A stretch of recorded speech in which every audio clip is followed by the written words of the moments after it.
final topic is laughter. And this is a true mystery. I got interested in this, I got interested in this as a developmental psychologist, watching my own children laugh and trying to figure out what it is that made them laugh. This is my son Zachary, pretty young.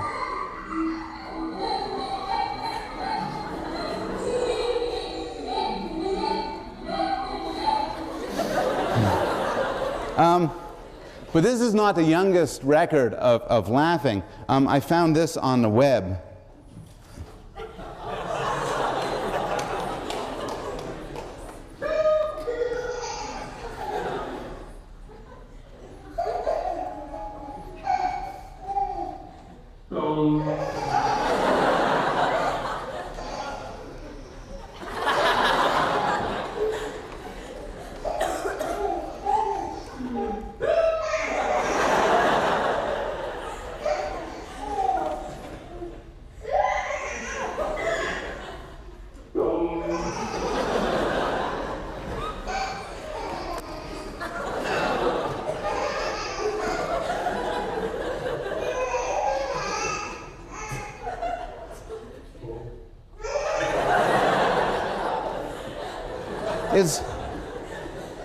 It's a huge puzzle.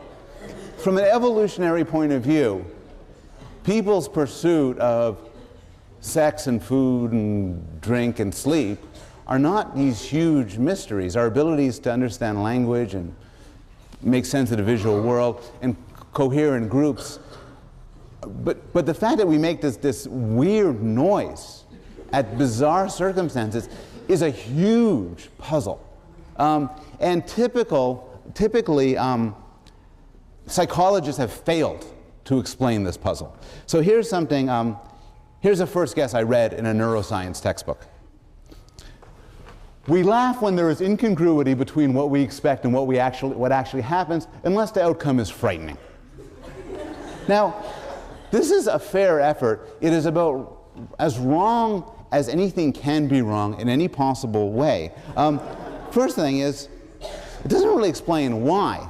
So why should a non-frightening incongruity cause people to make a distinctive loud noise consisted of staccato segments of 1/15 of a second each, separated by 1/5 of a second? It doesn't explain why we make that loud noise when dealing with incongruity.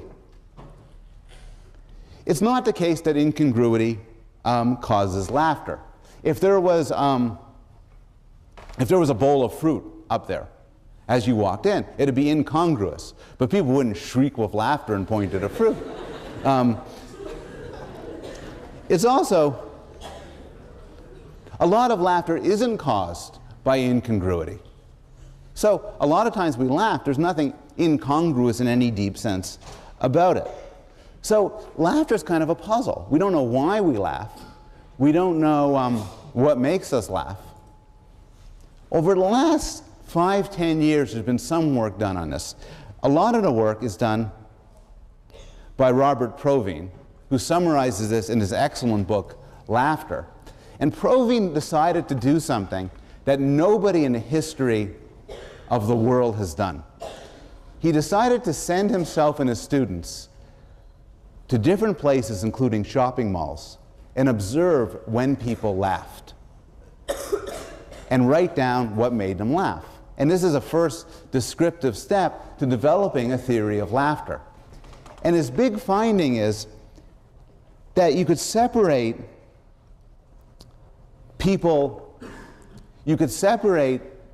the question of laughter from the question of a joke or the question of humor. Most of what made people laugh wasn't in any sense a joke or humorous. So he had over 1,000 laughter-initiated situations.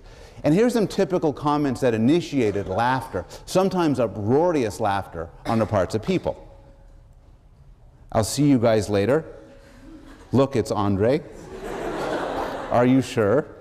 I know. How are you? I try to lead a normal life. It's sort of funny. Does anyone, in a context where it wasn't particularly amusing, it wasn't you. We can handle this. Only 10% of the comments were coded later on as people as actually humorous in any sense, and these included, poor boy looks just like his father, you smell like you've had a good workout, did you find that in your nose, reference to dormitory food, he has a job holding back skin in an operating room. So Provine suggests we separate the question of laughter, of laughter and jokes, and then ask, what do we know about laughter? Well, here's some basic facts that remember, we're trying to think like evolutionary biologists here. Humans have this universal trait. There's no society without laughter. It's early emerging, as we saw in those clips. So what's it for? What does it do? If it's an accident, what's it an accident from? Well, what properties does it have? And there's some obvious properties that are important to note. It's social and communicative. Why do we know that? Because it's loud. Laughter is not like hunger. Hunger can be silent. Hunger is not essentially a message to other people. But when it involves a loud noise, the reason why we've evolved loud noises is to communicate with other people. Laughter could be viewed as a form of involuntary noise making. And it's contagious. That's another interesting thing about it. One of the great discoveries in television and movies was the invention of the laugh track. The laugh track makes things a lot funnier because people laugh a lot more when they're in groups. The rim shot after a comic remark is an attempt to simulate, a sort of a pre-technological attempt to simulate the sound of laughter. Children are particularly influenced by the contagiousness of laughter. But just in general, if you hear somebody laughing, like the kids you saw before, it's the sort of thing that could easily make you laugh. Other primates do it to some extent. And then it's interesting when they do it. Monkeys laugh when they attack. When monkeys get together to kill and eat somebody, they make a kind of a laughing noise. And chimpanzees laugh when they tickle each other. And you can see. And what's tickling? Well, a fair definition of tickling is touching parts of the body in a mock attack. You sort of attack somebody and they're laughing. But if somebody's trying to mug you, you're not, this is so funny. You have to realize that this is a mock attack. You're simulating attack. So one theory is a signal of mock aggression and collective aggression. It's basically it's like a sound of some sort of mob attack. It's mock aggression in a sense that when people laugh, they're often teasing, kidding around. They're throwing out insults, maybe they're tickling each other, maybe they're making fun of each other, maybe they're making fun of themselves. And there's some aggression to it. Most laughter is inspired by some degree of aggression, but it's attenuated and it's not real. And a laughter is a signal, this isn't real. And collective aggression. A lot of mob assaults, executions, lynchings, rapes are accompanied with the sound of laughter. When you're in a group doing something terribly aggressive and you don't feel like you're at risk, you might laugh. And laughter is a signal to other members of your group as a signal of solidarity and what you're doing together. A different way of putting it, and none of this is going to come in with a sharp, decisive theory. These are sort of flailing away at different ideas. But another way of doing, an older way, is proposed by Plato, who viewed laughter as a form of bonding against a common enemy. It's a sound of group cohesion against a common enemy. Comedians have not missed the aggressive nature of laughter.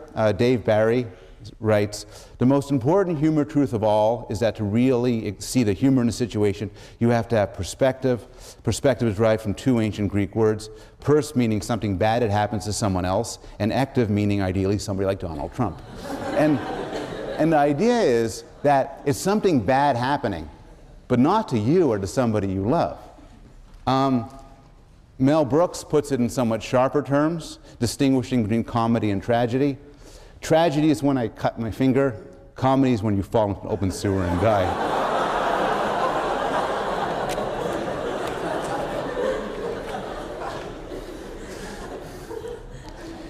To sum up, ingredients of humor is there has to be a target who experiences some harm. It could be an enemy, it could be a friend, it could be yourself. The harm shouldn't be so serious that it elicits strong negative emotions like fear, grief, or pity. So if a stranger, slips on a banana peel and lands on his butt, I might laugh because I'm not overcome by compassion.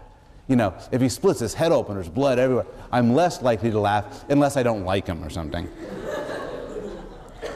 And this is why the damage is often a certain sort of damage involving things like embarrassment, sex, scatology, a banana peel pie in the face, your pants fall down or something, where there's no real harm. So empathy, caring, sympathy don't kick in. But instead, there's the aggression unleashed at somebody. And there has to be some level of surprise.